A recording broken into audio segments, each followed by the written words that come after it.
पिछड़ों से, आदिवासियों से, अल्पसंख्यकों से, मुसलमानों से नफरत करने का काम करते हैं। ये आपकी सच्चाई है। देश के प्रधानमंत्री को 73 साल की उम्र में तीसरी बार प्रधानमंत्री बनना है, लेकिन किसान का बेटा नौजवान सेना में 4 साल की नौकरी करेगा। ये भेदभाव क्यों है? आपका मकसद है पकड़ पकड़ के एक एक व्यक्ति को जेल में डालना।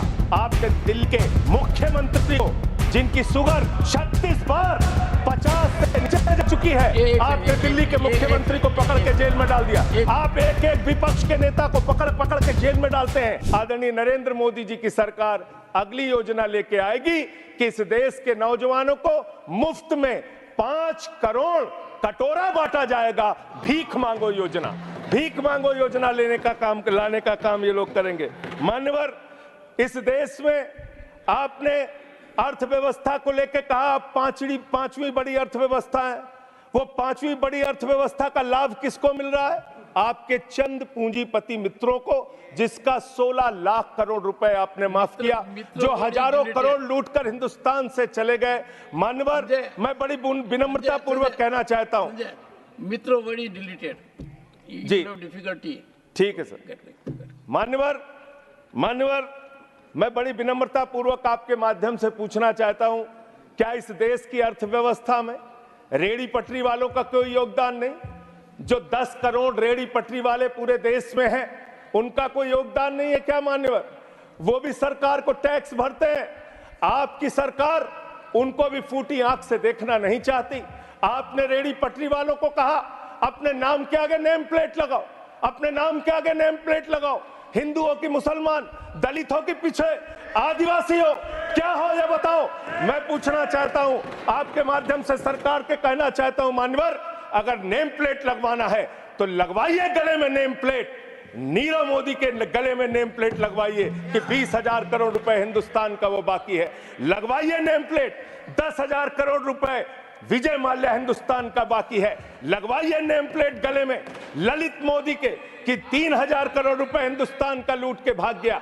लगवाइए नेम प्लेट। मान्यवर, मैं कहना चाहता हूं नितिन संदेशरा के कि वो 6,000 करोड़ रुपए हिंदुस्तान का लूट के भाग गया। लगवाइए नेम प्लेट अडानी के कि 2.5 लाख करोड़ रुपए का कर्जा आपने एक आदमी को दे रखा है। लगवाइए नेम प्लेट उन पूंजीपतियों को जिन्होंने हिंदुस्तान की बैंकों को खाली करने का काम किया।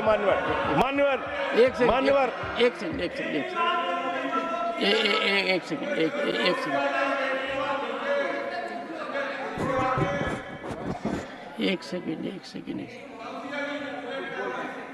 Second. Honorable member, and you are a senior person. Sanjay ji, you are a senior person. धारा प्रवाह में आप काफी कुछ कह गए फिगर्स के बारे में। बाकी तो you can make your point, no difficulty about it. One second. So the figures which you have given, you will have tough time in proving them, because these have been taken in stride. So all that will be deleted, and we will, unless you have real, factually firmed up material, use a name. Other make your point. ठीक है sir, ठीक है sir. Thank you sir. Make your point. Thank you sir. मानवर, मैं तो ये कहना चाह रहा था आपके माध्यम से कि इस तरह के काम देश के अंदर नहीं होने चाहिए। भारत एक धर्मनिरपेक्ष राष्ट्र है और हम जानते हैं अपनी सामाजिक व्यवस्था में, मैं जानता हूं इनके मन में दर्द होगा। मान्यवर, अभी चुनाव हारे हैं ये उत्तर प्रदेश में, तो वहां पर अगर कोई बोर्ड लगाएगा जाटव ढाबा, एक सेकंड, जाटव ढाबा कोई लगाएगा, कोई अपने ढाबे के आगे अगर वाल्मीकि ढाबा लिखेगा तो आप लोग उसके यहां खाने नहीं जाओगे। मैं जानता हूं आपकी मानसिकता। आप वो लोग हैं जिन्होंने भारत के तत्कालीन राष्ट्रपति श्री रामनाथ कोविंद जी को प्रभु श्री राम के मंदिर के शिलान्यास में नहीं बुलाया। आप वो लोग हैं जिन्होंने मौजूदा राष्ट्रपति श्रीमती द्रौपदी मुर्मू जी को राम मंदिर के उद्घाटन में नहीं बुलाया। आप दलितों से, पिछड़ों से, आदिवासियों से, अल्पसंख्यकों से, मुसलमानों से नफरत करने का काम करते हैं। ये आपकी सच्चाई है। इसलिए नेम प्लेट मत लगवाइए। नेम प्लेट लगवाना है तो जिन्होंने देश की बैंकों को लूटा है उनका नेम प्लेट लगवाइए। और मान्यवर, मैं आपसे, आपके माध्यम से इस सरकार से कहना चाहता हूं, इनका बजट पढ़ रहा था मान्यवर, जेलों को भी इन्होंने कम बजट दिया। अरे जेल का बजट तो बढ़ा दीजिए, 300 करोड़ रुपए जेल का बजट बढ़ा दीजिए। अरे अभी हमको जेल में भेजा है, कल तुमको जेल में आना है, तुम सबको जेल में आना है। जेल का बजट बढ़ा दो, जेलों को ठीक कर दो, अगला नंबर तुम्हारा है, तुम्हें जेल में आना है, इसलिए कम से कम जेलों को तो ठीक कर दो, अगला नंबर तुम्हारा। मैं जेल के बजट पे बोल रहा हूँ मानवर, मैं जेल के बजट पे बोल रहा हूँ। 300 करोड़ दिया, इनको जेल में आना है। वन सेकंड सदन के नेताजी से मैं अनुरोध करूंगा कि ये बहुत मार्मिक अपील है जेल का बजट बढ़ाने के लिए, और इस पर आप गौर फरमाइए। धन्यवाद सर, धन्यवाद सर। ठीक है ना, धन्यवाद सर। एक पृष्ठभूमि भी है मान्यवर, इसका ध्यान रखा जाएगा। में इन्होंने न्यायपालिकाओं के लिए जो बजट रखा वो नाकाफी है। 5 करोड़ केसेस पेंडिंग है इस देश के अंदर, और 6 लाख लोगों को पूरे देश में जेलों में रखा गया है, जिसमें करीब 76% अंडर ट्रायल हैं। इसका मतलब आपका मकसद न्याय दिलाना नहीं है, आपका मकसद किसी मामले की सच्चाई तक पहुंचना नहीं है, आपका मकसद है पकड़ पकड़ के एक एक व्यक्ति को जेल में डालना। आपने दिल्ली के मुख्यमंत्री को, जिनकी शुगर 36 बार 50 से नीचे जा चुकी है, आपने दिल्ली के मुख्यमंत्री को पकड़ के जेल में डाल दिया। नहीं अनवर, अब इनको बार बार मौका मत दीजिए, मुझे अपनी बात पूरी दीजिए। I am not yielding sir, I am not. आपने 2 बार कहा, हैबिट बना लिया इन्होंने सर। दिल्ली के मुख्यमंत्री को सर इन्होंने पकड़ के जेल में डाल के रखा, दिल्ली के शिक्षा मंत्री को इन्होंने 2 साल से जेल में रखा, दिल्ली के स्वास्थ्य मंत्री को इन्होंने 2 साल से जेल में रखा। आप एक एक विपक्ष के नेता को पकड़ पकड़ के जेल में डालते हैं। हेमंत सोरेन को मुख्यमंत्री को जेल में आपने रखा, संजय रावत को जेल में रखा, अनिल देशमुख को जेल में रखा, सबको पकड़ पकड़ के आप जेल में रखते हैं। बंगाल के 3 मंत्रियों को आपने पकड़ के जेल में रखा। आपका मकसद ट्रायल कराना नहीं, न्याय दिलाना नहीं, आपका मकसद हम लोगों को पकड़ के जेल में रखना है। जितना जेल में डालोगे, मैं आपसे कहना चाहता हूं, जितना जेल में डालोगे उतना गर्त में जाओगे।